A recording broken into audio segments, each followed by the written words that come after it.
Hi, you are welcome to Apostle Wakawa channel. And in this discourse, we'll be looking at the subject of matchmaking. A few days ago, a young man was trying to ask if matchmaking is scriptural. What that simply means is that, is it supported by the Bible? Well, I would like to address that in this video. So I would like you to subscribe, click, share with your friends. Now let's go quickly into the video. Matchmaking has been there. I mean, it's as old as marriage itself. Matchmaking has to do with bringing two or more people together for the purpose of marriage. You see, so if you look at it, you'll discover that there is no way two people can come together without some external influences. You know, even if the coming together is on an individual basis, a lot of people are looking for either their friends or family members or those that they trust, you know, to confirm that what they are doing is right. So matchmaking is very, very important.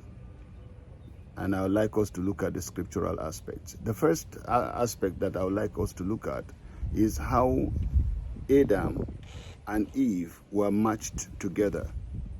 The scripture tells us that God discovered that it was not good for a man to be alone. Of course, that is after he has given him a work or a job to do.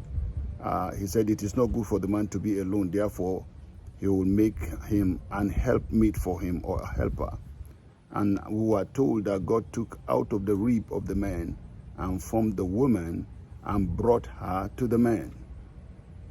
Now, that is matchmaking, you know. So if we look at it in the real sense of it, God is the first matchmaker. He brought them together. But then Adam took responsibility. He said, "This is the bone of my bones and the flesh of my flesh. She shall be called a woman, because she was taken out of man." So matchmaking actually is bringing the two of you together. It is a process of bringing people together for the purpose of marriage. But that is where it stops. The individuals themselves have to take responsibility and continue from there. So matchmakers are only helpers, you know, to bring the two people together. And that is very important to know.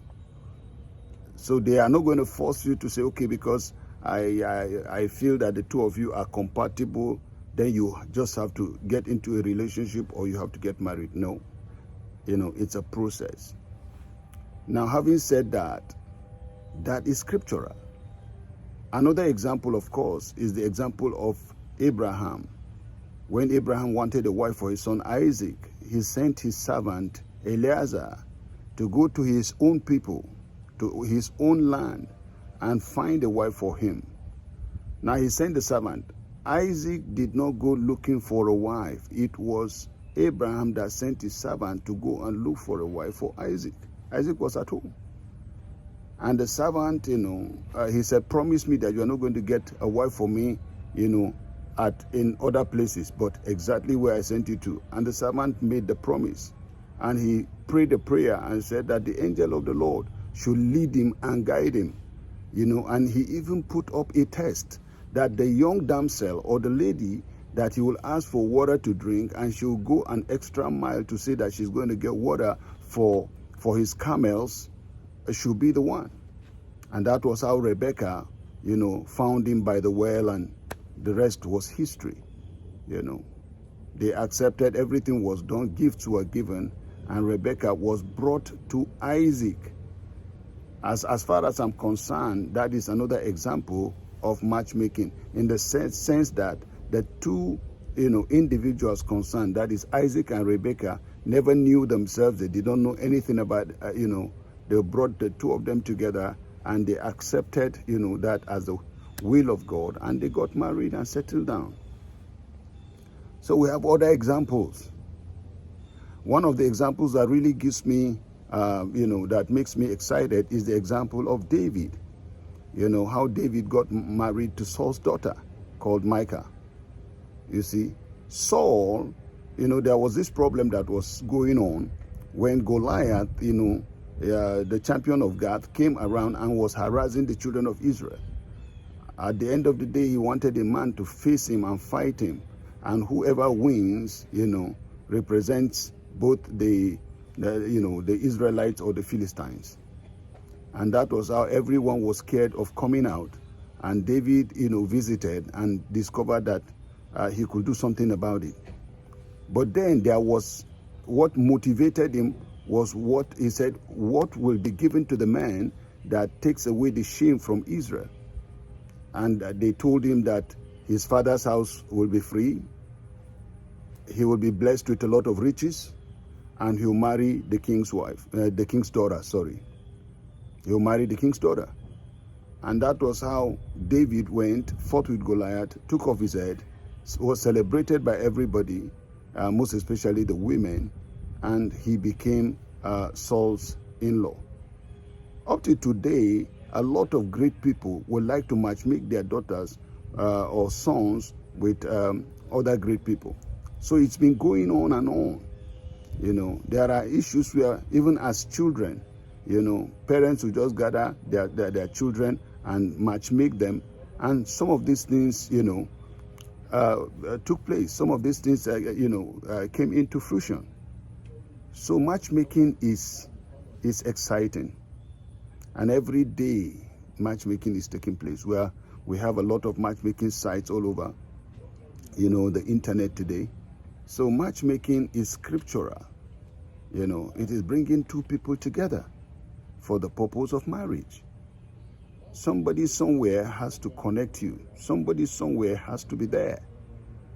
For instance, during my own time, I saw her, I was trying to make up my mind because the girls were there. I was trying to make up my mind which one to actually stay for, which one to get married to. And that was when my elder brother showed up. And I was watching him, and he saw them. He was checking all the girls that were, around me. And he saw this particular one, and he said, "Bros," he said, "my brother, come." I said, "Yes." He said, "You see this girl?" I said, "Yes, I can see her." He said, "She's a good girl. Marry her."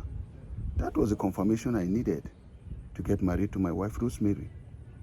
My elder brother, whom I believe will not deceive me, I believe he loves me, he cares for me, made a statement. And based on that statement, I confirmed that this is to be my choice. But I made up my mind, So matchmaking is taking place all the time. All the time. One of the things that even I was asking somebody, I said, during the pandemic, for instance, when you cannot talk to people, you cannot meet people, everyone is scared of the virus, and even when you go to grocery stores, you have to stay, 6 feet apart and so on. Then if that continues, how will people connect with each other? I'm sure that was when the internet and all those matchmaking sites, where people had to go to such places so that they will be able to discover people to talk to. There are a lot of people, for instance, that find it difficult to talk to people directly. There are men that find it difficult to talk to ladies, and there are ladies that are too shy to even open up.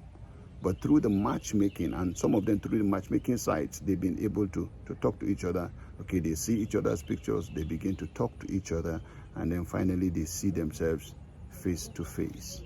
Of course, there are a lot of dupes out there that will try to dupe one person or the other through all those sites. But if you are careful enough, I believe that the purposes for these sites are good. Most of the sites are good. They are to bring the two people together. So today we see matchmaking taking place in church, matchmaking taking place in families, among friends, and so on and so forth. So ladies and gentlemen, matchmaking is scriptural. It is like bringing the horse to the water, but it is the horse that will drink. So am I now saying that you should go into matchmaking? Whether you like it or not, somebody somewhere will play a role in bringing you together with your partner. So matchmaking is scriptural, but then you need wisdom to go about it. I hope this video will add a little bit to help you in your search for a partner.